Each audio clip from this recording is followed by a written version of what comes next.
Vijayawada Pandit Nehru bus stand వద్ద తమ స్వస్థలానికి వెళ్లడానికి లోపలికి వెళ్తున్న సమయంలో దుర్వాసన వస్తుందని ప్రయాణికులు వాపోతున్నారు. ప్రయాణికుల ఇబ్బందులను ఏపీఎస్ఆర్టీసీ బేఖాతరు చేస్తోంది. స్థానికంగా ఉన్న స్టాల్స్, హోటల్స్ వారు దుర్వాసనతో తీవ్ర అవస్థలు పడుతున్నారు. అలాంటి పరిస్థితులు ఎదుర్కొంటున్న సామాన్య ప్రజలతో మా విజయవాడ ప్రతినిధి సుమా పండిట్ నెహ్రూ బస్టాండ్ నుంచి మరింత సమాచారం అందిస్తారు. బస్టాండ్ దగ్గరే ఉన్నాము. ఆర్టీసీ సంబంధించి కూడా పరిసరాలు ఎంత శుభ్రంగా ఉన్నాయో అశుభ్రంగా ఉన్నాయో మనం విజువల్స్ లో చూసుండొచ్చు. వచ్చే ప్రజలకైతే ప్రయాణం చేస్తే మరి ప్రదేశాల నుంచి వచ్చే ప్రజలు కూడా దుర్వాసనతో చాలా ఇబ్బంది పడుతున్నారని చెప్పి ఒక సామాన్య వ్యక్తి అయితే మన రాజునుస్తూ అయితే చెప్పబోతున్నారు. చెప్పండి సార్, అసలు ఎలా ఉంది ఆర్టీసీ బస్సు? చాలా దారుణంగా ఉంది.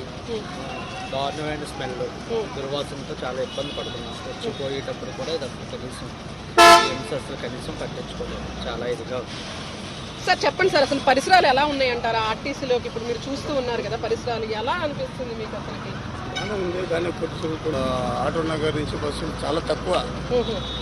ఒక గంటకు ఒక బస్సు వస్తుంది, వచ్చిందంటే వరుసగా వస్తుంది. ఏందో చేయమంటారు అర్థం కాల. నేను ఇప్పుడు ఆటోలో వచ్చిన చాలా ఇబ్బందిగా ఉంది. ఆటో నగర్ పోవాలంటేనే భయం వేస్తాను. అంటే మీకు సరైన సౌకర్యాలు కలిగించట్లేదు ఏపీఎస్ బస్సులు వరుసగా వస్తుంది, లేకపోతే రానే రాదు. ఇక్కడ పరిసరాలు కూడా అసలు ఎలా ఉన్నాయి అంటారు? ఇక్కడ పరిసరాలు ఇక్కడంటే అక్కడ గలీజ్ చేస్తున్నారు, మెయింటెనెన్స్ కరెక్ట్గా లేదు ఇక్కడ. ఓకే, అంటే వీళ్ళు ఒక మనిషిని పెట్టి చూపిస్తా ఉంటే తెలుసు, టాయిలెట్స్ చూస్తే ఫ్రీగా ఉంటే లోపలికి పోవాలా. మగవాళ్ళు అంటే ఏంటంటే ఎక్కడంటే అడుగుస్తారు, చాలా ఇబ్బందిగా. చూస్తున్నారు కదా, సామాన్య ప్రజలైతే కానీ వేరే ఊరు నుంచి వచ్చే వాళ్ళు కానీ బస్సు సర్వీస్ కూడా సరిగ్గా లేవు. అలాగే పండిట్ నెహ్రూ బస్ స్టాండ్ కూడా పరిసరాలు కూడా అశుభ్రంగా ఉన్నాయంటూ కూడా ప్రజలైతే వాపోతూనే ఉన్నారు. విసర్జనలో నీటి సౌకర్యం లేదు, మూత్ర విసర్జన తర్వాత క్లీనింగ్ లేదు, ఏం లేదు.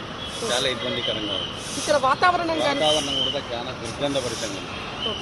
చూస్తున్నారు కదండి, ఇక్కడైతే పరిస్థితి అయితే చాలా అస్తవ్యస్తంగా ఉందనే చెప్పాలి. ఎంతమంది ఇప్పుడు సంక్రాంతి ఉన్న వేళ కూడా పలు ప్రదేశాల నుంచి కూడా ఎక్కువగా ప్రజలు వస్తూ ఉంటారు, వాళ్ళ దూర ప్రదేశాలకు వెళ్తూ ఉంటారు. కానీ ఇక్కడ చూస్తే మాత్రం పరిస్థితి మాత్రం చాలా అస్తవ్యస్తంగా ఉందనే చెప్పాలి. ఏపీఎస్ఆర్టీసీ వారు ఎంతో శుభ్రం చేస్తూ ప్రజలకు అన్ని విధాలుగా సహాయం చేస్తామని అంటున్నారు. కానీ ఇక్కడ మాత్రం బస్సు ఎక్కడానికి వచ్చే వారికి మాత్రం చాలా దుర్వాసనతో ప్రజలు చాలా అస్తవ్యస్తమైన పరిస్థితి ఇక్కడ నెలకొంది. మరి మన